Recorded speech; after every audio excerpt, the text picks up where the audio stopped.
Good morning, goedemorgen, selamat pagi to all participants who are joining us in the Netherlands. I can see some faces already here. Welcome to Indonesia House Amsterdam. And also good afternoon, selamat siang, goedemiddag to all participants joining online in Indonesia or elsewhere. So my name is Anissa Trianti. I'm an assistant professor at the Copernicus Institute of Sustainable Development, Utrecht University. I will be your moderator for this Young Scientist session. So we all know that many young scholars, early care researchers are securing PhD and also pursuing positions such as postdoc positions in Dutch universities. It creates both opportunities but also challenges. So in this session, we will discuss them further with three amazing early career researchers. We will hear their experiences related to knowledge production and also collaboration and the opportunities and challenges as Indonesian scholars in the Netherlands. So let me introduce our speakers for today. So our first speaker is Muhammad Hunaina Fariduddin Attar. I will just call him Mas Farid. So Mas Farid is a researcher at BRIN, who is currently completing his PhD in animal breeding and genomics at Wageningen University and Research. Thank you, Mas Farid, for joining us online. It's a pity to not having you here, but it's nice to see you online, at least. And our second speaker here with me, beside me, is Abi Yunita. So she is a postdoctoral researcher at Utrecht University, and her research is focusing on the interface of development, environment, and heritage. Thank you, Abi, for being here. And our third speaker is here. So Mas Ilman Sulaiman, a PhD candidate at the University of Twente. He is conducting research on energy access in remote areas through improvement of power quality. So we have really great diversity of fields, also diversity of universities from the west to the east, so from Utrecht, Wageningen, but also Twente, Enschede. And before we start, just to remind everyone, you can post your questions also online in the Rings Central platform. So we'll try to address your question. Of course, the time is limited, so apologies in advance if we cannot answer at this time. Yeah, so it's a bit more informal session. We would like to hear more of your experience. Some of you already also prepared some presentation as well. Thank you for that. So I will start with the very first question to hear more about your work. So what is actually your research about and how it actually relates to the collaboration between Indonesia and the Netherlands? So I would like to ask first our online speaker, Mas Farid, to share your research with us. Okay. Yeah. Thank you, Mbak Anissa, for having me here. So actually, my research title is Genetic Improvement for Growth Consistency in Tilapia. So in aquaculture production, water quality heavily influence fish growth. So then we need to select fish superior based on the growth consistency. So based on the genetic parameter to produce the next generation with the more consistent growth. So why this trait is considered as the new trait? So the benefit of this trait. So if we select fish with a more growth consistency, then we can have either from economic perspective, we will have accurate feeding that will increase our economic benefit. And then from the environmental perspective, it will reduce feed waste. And also this new trait has a benefit in fish welfare.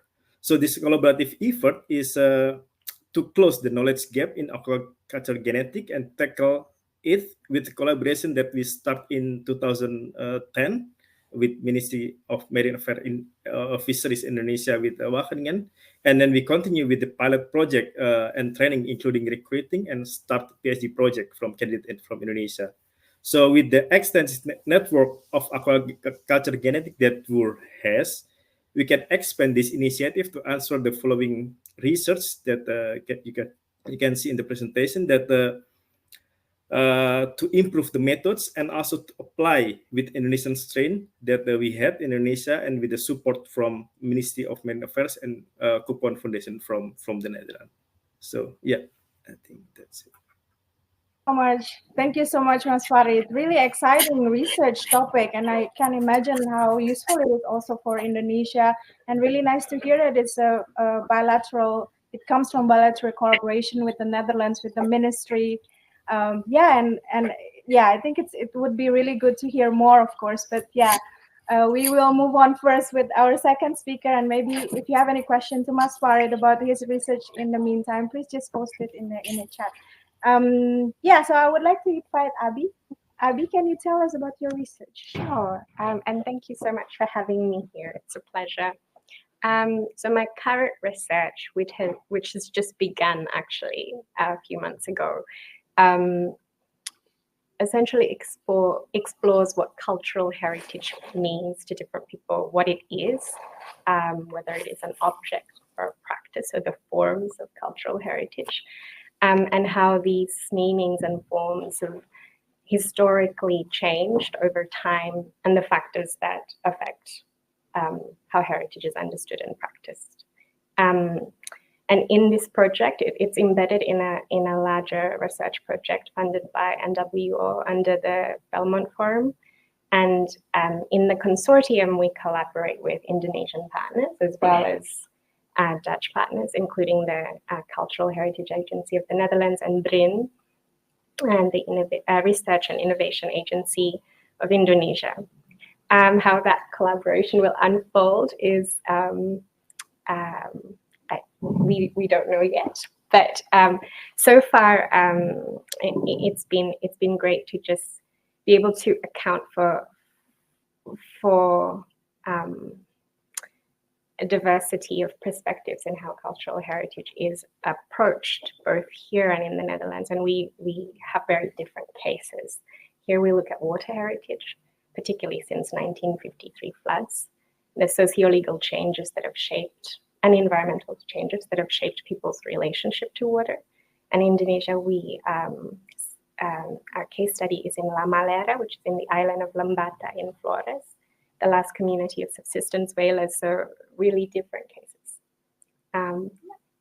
Thanks, Abby. Sounds really exciting. Also, to have these specific cases from Indonesia and from the Netherlands.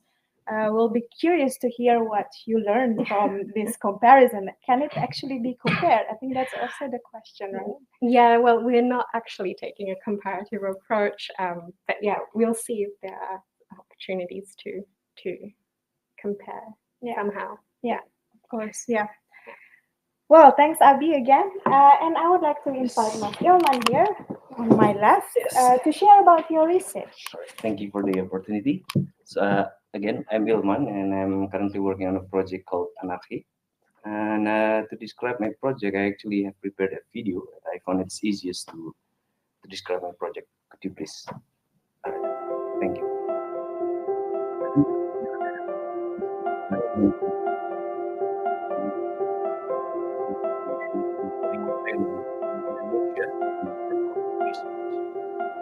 It is one of the villages located in Indonesia.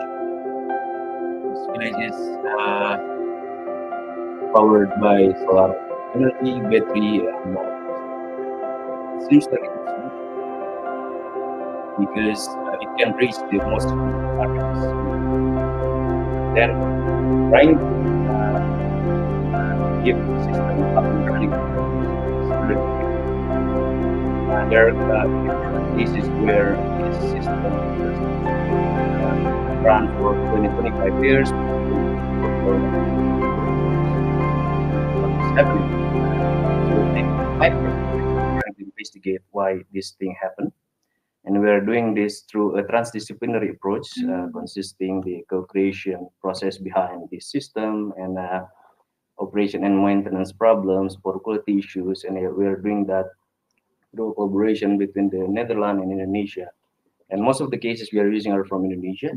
But then the solutions, we are trying to do research here because I'll talk about it later, but the field that I'm doing is, I think, more mature in the Netherlands compared to Indonesia. That's why we start here, but we use the case from Indonesia. Thank you. Thank you so much, Mas Ilman. Yeah, very exciting also, and something like a topic that really needed to be more research on, especially for the remote islands in Indonesia. Yes. Yeah, I think it would be really nice to also hear more about your maybe transdisciplinarity aspect of the project, because it could pose a big challenge, right? Because you work with different stakeholders, but also now you're adding more complex layer, which is Indonesia and Netherlands as well. Yeah, maybe it will come up when you discuss your challenge as well. All right, so I have my second question to all three panelists. Yeah, so what is then the key challenge? I think you can also reflect based on the content, but also maybe some of the process and maybe enabling support, for example, because all of you three are actually embedded in Dutch University. So if you can explore more on that, it will be really great.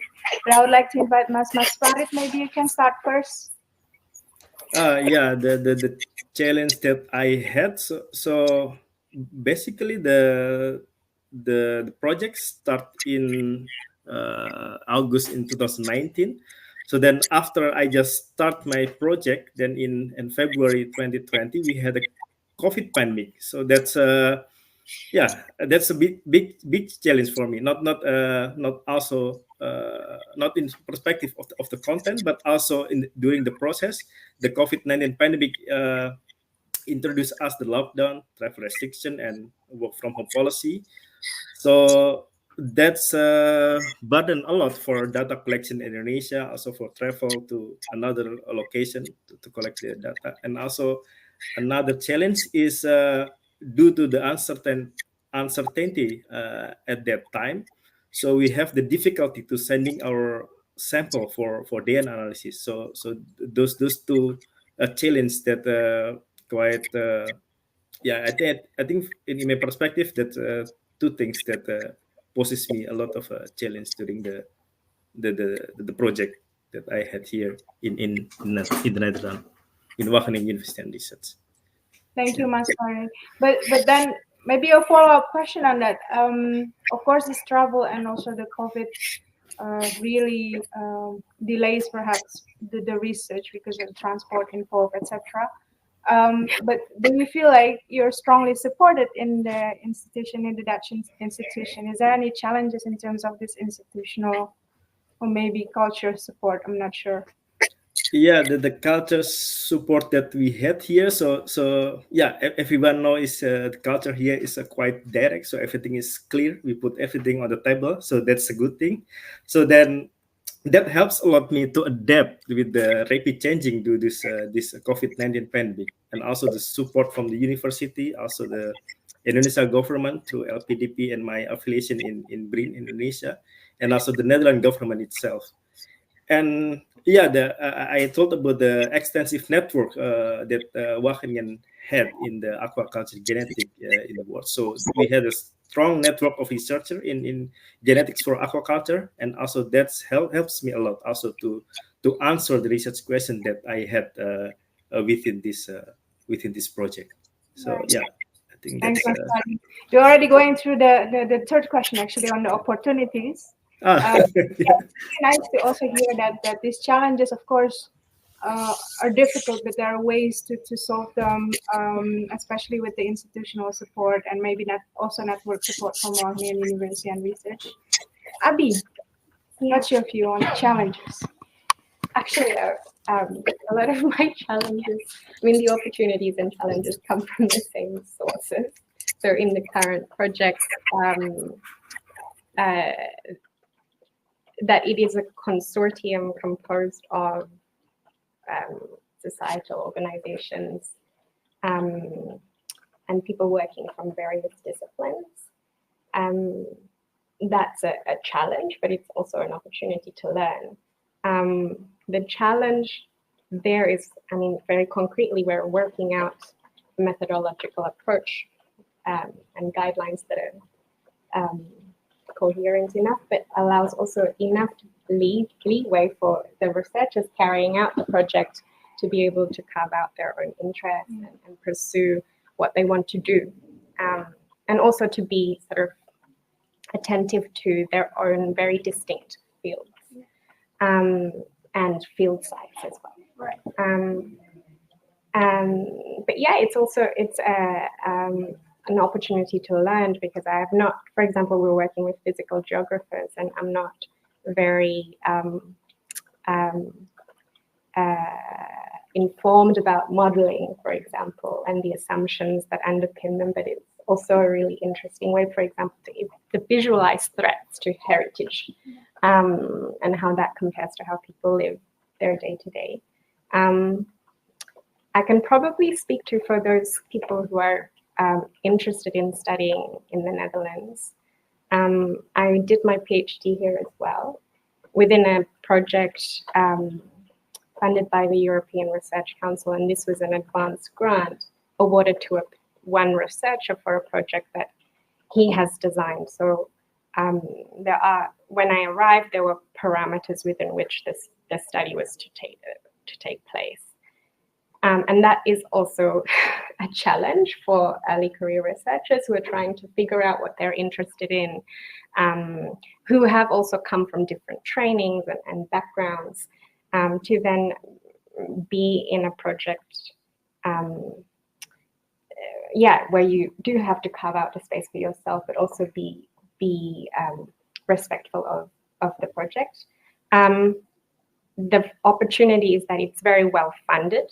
And for me, in my case, at least, my supervisor was very generous in ensuring there's enough funds for me to go to conferences and do field. So this is nice about it, but I think it is also a challenge for early career researchers. And I think for people who want to study in the Netherlands, it's something to think about, because a lot of the projects and PhD positions that are available are embedded in larger projects. Right. Yeah, interesting to hear that insights. I think, more and more also, you highlight the issues of maybe a bit more, the need of more freedom, let's say, to explore for early career researchers. There are some scholarship from Indonesia that really stimulates this individual freedom by for them to propose their own topic, etc. But I was one of that model, but also it posed a challenge, because then I'm alone. I'm doing my own work, and I like to actually collaborate with others. If you have a big project, and your supervisor actually very much having interest on that, you're gonna get a lot of support. So I think it's kind of it's true, but I think if you come from different backgrounds, also there's a lot of negotiation. Right. Yeah. And of course, there's power relations in that. Correct. Because basically, you enter a project essentially as an employee to do a particular kind of research. And I guess for me, what I realized retrospectively is that I think I would have preferred what you did, but the opportunity, Right. I think I would prefer to do what you did. So see, other neighbors' grass is greener, I think. All right. So maybe Mas Ilman, maybe you can relate to some of the points. Yes. Actually, I'm a bit, let's say, happy, because I could say that I share the same challenges, which means that we are on the same boat, which is good. And maybe I just add a bit based on my experience, because I'm working on a field called energy access, which is more relevant to Indonesia, while the EMC, electromagnetic compatibility, is the field that I feel it's more mature in the Netherlands. As you mentioned, combining those two are not easy. And for example, if I want to have data for my research, I have to go to Indonesia, finding the right stakeholders, and also, again, being respectful to those stakeholders. And sometimes even when I found the right stakeholders, they still have no data for my research. It's also difficult. While in the other hand, when I'm trying to disseminate my research on electromagnetic compatibility, it's also difficult, because the people that work in energy access field are not familiar with that. So those are things that we need to solve in our project. And also, one of the things that really helpful is the transdisciplinary approach.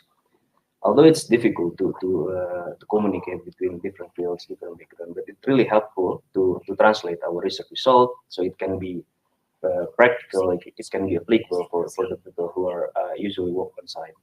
So there's a plus and minus. It's difficult, but when we are able to do it, I'm not doing it alone. I have a partner, also an Indonesian partner. Her name is Amalia. It's really good in doing this translating this result. It's really helpful. Yes.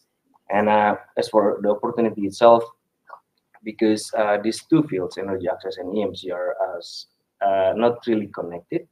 This is why when I bring energy access context, the unique context of energy access to the people in EMC, it's kind of unique and very valuable input to the body of knowledge of the EMC. Well, in the other side, bring EMC solution to the energy access field, it gives a new perspective for the people who are working in that field. So there are opportunities that we can take advantage of. Just also interesting to do for the project. Thank you. I could imagine like this transdisciplinary research sounds very fancy, right? Everyone actually uses word nowadays. It's difficult, but I mean, it creates also more grant opportunities, let's say. But then the time, you need much more time than the usual project where you actually have one focused research question based on one discipline, for example. But then now you have to reach out to so many people with maybe limited time. So, but sometimes when we meet some unexpected people, the very distinct background, we get ideas to do our own work with different perspective. We get ideas. It's always useful. But also, as you say, it's require a lot of time. And require a lot of open mind. You want to add to that? No, I think that's the most important thing. Like if you enter a project, not necessarily to champion the way you think, but to listen also to like how people see the same subject differently. But it is people are people, right? You come to a project. Sometimes people have very dominant disposition, and and others not so much. And so that's also like human nature is something that you have to negotiate in these things. So I guess for me, like it's the composition of people that and their open-mindedness, not necessarily just the kind of knowledge they bring to the table that allows for learning and Mas Farid, do you have any take on this conversation relates to this open-mindedness, transdisciplinarity, complex research project? Yeah, because the research that I did is quite fundamental. So then the only the small part of the big aquaculture world. So then the transdisciplinary subject within aquaculture itself can also help me to translate what I had here in my research, and also to continue with the next question, how to bridging the gap. So that's also can bring us to translate this fundamental research to the real practical field, and so that's quite helpful for me to have another subject of within aquaculture, and then to support the aquaculture sustainability in Indonesia. So that's from my perspective. Thanks, Mas Farid. You already give us a really nice bridge to the next question. Actually, it's about the bridging and implementation. If I'm not mistaken, you're in the last phase of your PhD, correct, Mas Farid? Yes, that's correct. Any way that you could say like, this, I don't know how many years, but then these experiences, these results, I wanted to bring it back to Brin, and then we're going to do something about it. So what's your plan? Yes, so to answer that question, also to further what is the research question that we had in the coming years. So then now I'm working on how to find the research question that related to the bridging this gap. For example, we plan to do the simulation study to see what is benefit of this fundamental research to the benefit of economic, environmental, and also welfare for to support the three pillars of the sustainability, right, in aquaculture. So then we plan to also to start the pilot programs to implement this fish breeding program with including this new trait, the growth consistency in the breeding goal, and also with the fast stakeholder that we had in this aquaculture. So then the collaboration with industry and government, it's very important. And what we should do is to translate this language of this genetics to the people in a stakeholder. I mean, with the economic language, with environmental language, and also with welfare language. That's also the plan that I had in my mind to bridging the gap between this fundamental with the practical field in aquaculture, and also to further to implement this knowledge that I had from these 5 years here in the Netherlands, and also to have for the collaboration to implementation in also in Indonesia. Sounds really concrete, Mas Farid. And yeah, we're really looking forward. Like maybe we meet in the future editions of Winner, and then you can already tell us like what the results or maybe the process towards achieving this, bridging research and implementation. Abi. For me, I had a think about it last night. I mean, my field is broadly environmental studies and governance, and that's a lot of the topics that we study are political and politicized. They're historically contingent. They're also very cultural. And often I find it is a struggle then to translate that complexity into something that is actionable. But I still think it's important. So, for example, a lot of the work that I do problematize and question the underpinnings of how something is governed, and this, it's not easy to translate, to bridge the research and practice. But I guess maybe we can invert that the way that I conduct my research is I privilege a lot of the ethnographic insights. So that's kind of how people practice things. And then that is the grounding for my research. So it's not research to practice, but how practice can, and the complexity of that can be captured through research, but how then that gets translated again is, I think actually scientists should be wary of the complexity of translations, and also aware of both their strength in sort of unearthing our surest way of knowing, but how then that also limits what we can do for the objects of our study. Right.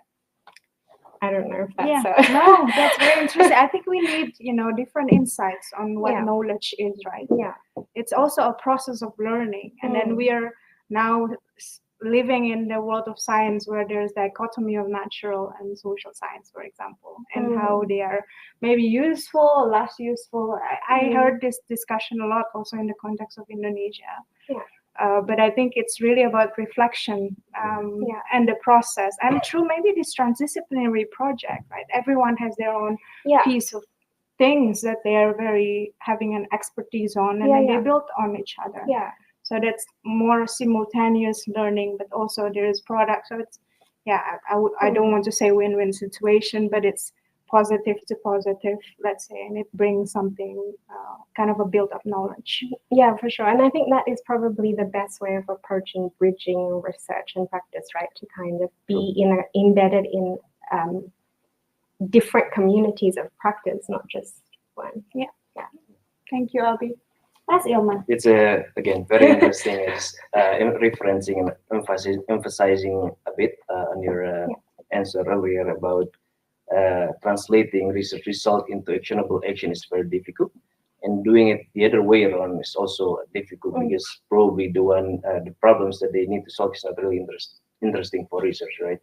It's also happened in my project, and how we solve that is to do first the trying to approach the right stakeholders and trying to find out what they need, what are they interested to solve, for example. And then based on that, we try to adjust our project to make sure that we can still deliver the objective, but while also useful for them. So we are trying to find what's in it for them, something like that. And then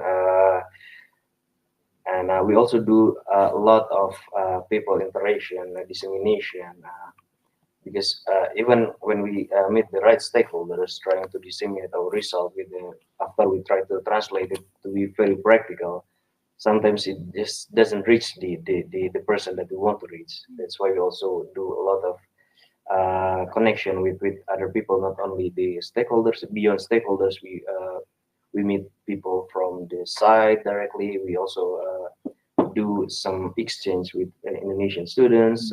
It's good that we are able to collaborate with Erasmus Plus. They funded us quite a lot of funding to host 6 students from Indonesia in the past few years, and we are planning to do it again because we can see it's really helpful to give Indonesian students the perspective of how research has been done here, and also again, it's very useful because they improve their English, for example. They brought the horizon research, while what they bring here to us in the Netherlands, it's also useful. They give us the problems, they tell their stories, and it helps us to understand the real stakeholders in Indonesia. So, That's really interesting. Yeah, you mentioned, I think, two points that are very important. I'm glad that you bring this up. Is the need of this demand-driven research. Like Yes. we're trying to target people that would have like benefit, like direct benefit to the research. And one more thing is about, implementation or impact can be really powerful through education. I think, I would also, if I may, I would also say I'm an early career scientist too. And I think with, involving more students, bachelor, master students from Indonesia, but also, I have a lot of Dutch students as well who wants to actually learn about Indonesia, and they go to Indonesia. And I think it's very powerful to then, having this exchange, not only like, okay, Indonesian student get, better English or more exposure to the European setting on education, etc. But also for the Dutch students to really understand the problem, the context of culture and society in different countries. And everything is not very easily solved with one type of solution, but there will be a diversity and plurality. Yeah. All right. Maybe we can go to the workshop, online workshop. So we have prepared WUKLA. Welcome to everyone here. Thank you for joining in Indonesia House Amsterdam. We are going to ask you to participate on this WUKLA or online workshop. If you can scan the QR code, and then we will ask some questions regarding the opportunities and challenges for the young scientists. Can we already see how many people are joining? Maybe Dinda and Carmen.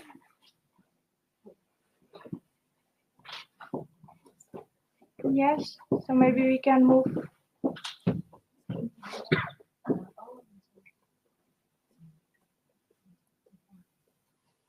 Okay, we need a bit of time to make sure everyone get the access to the WUKLab.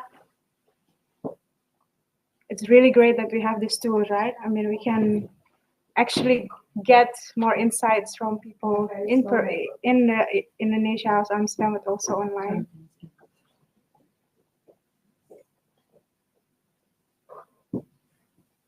Can we go to the first question, perhaps? Or is it already? Okay, yeah. Biggest challenges to advancing research and education across topic relevant to both Indonesia and Netherlands. If you can answer that question, that would be really great. Is there an opportunity also to share the results?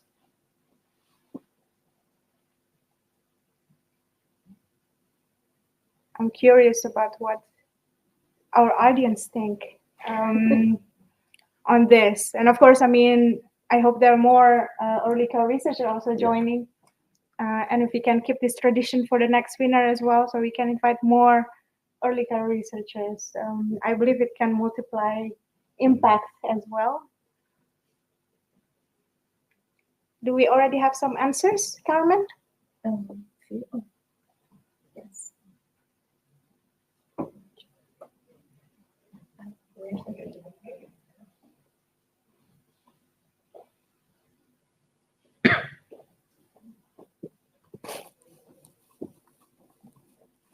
Yes, okay. Some answers here. Funding. Can we all relate to that? Yeah. Yes. Also, as you mentioned, I think earlier. Yeah. Partnership, collaboration, stakeholders, perhaps also about network, right? I mean, for the more established scientists, it's easier because they have usually more network than early career. And also more. This is terrible, but I mean, there's a hierarchy that enables them to, like, typically, if someone more senior engages a stakeholder, they're more likely to respond, right? Right. Yes, I think there is a need of really positive leadership of the more established scientists also to actually bridge the networks and then how do you connect them to the early career scientists. Mas Farid, if you wanted to comment on that. Yeah, that's correct. That what I'm facing now, because then to connect with the big network of this aquaculture genetic, we need someone that already more established than me, so then they can introduce me to the stakeholder, also to the people that the potential collaborator that can, and then also can invite us to get more funding or for proposal, for example. Yeah, so that's quite agree with this perspective. Yeah, I think I also agree on myself. I'm going to say this, that working with Dutch scientists also help a lot, because I do feel like the hierarchical system is there, but it's pretty different than the system that I experienced in Indonesia. So there are more efforts also to actually broaden up the network, and then without thinking about if you're this level or that level. It happens everywhere, of course, and maybe in different mechanism, let's say. But I would say that we can also get the opportunity of having more international network as well, and inter-Dutch university network. That's also very helpful. The fourth E will be also useful. Sorry? The fourth U, Fourth U. the collaboration between four technical universities. Okay. It's really helpful to gain insights in the, for example, we are doing the transdisciplinary project again. And we have this, I think, monthly meeting or bi-monthly, and through those meetings we get insights and networks, and also if there are important conferences we get also some insights for it. Yeah. I think we also have at Utrecht University the Charm U Alliance, for example, and then the Eindhoven, Wageningen, Utrecht. So a lot of consortium. Yes. I think that's really, really enabling, like, broadening network and channeling the network with the young scientists. All right, I think we have already at the end of our session. It's really a pleasure to talk with all of you. Thank you so much for coming here, Abi, and also Thank you Mas for the opportunity. Elman and Mas Farid. Thank you for joining us online.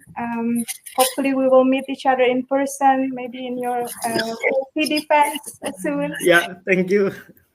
Yeah, so I just wanted to give a bit of announcement here from the organizer. So I would like to inform you that we will have an upcoming closing ceremony upstairs.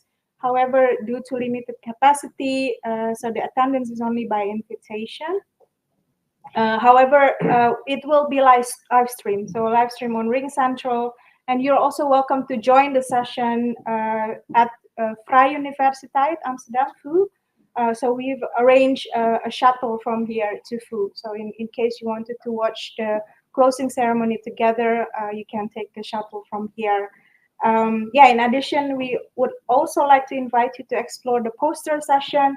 It happens next door. We would like to thank everyone for your participation. Also, the organizer, I would like to mention Dinda Prayunita and Carmen from Utrecht University. Thank you for excellent organization. And hopefully we'll get this session again on Young Scientists in the next winter. So thank you, everyone. Have a good day. Thank you.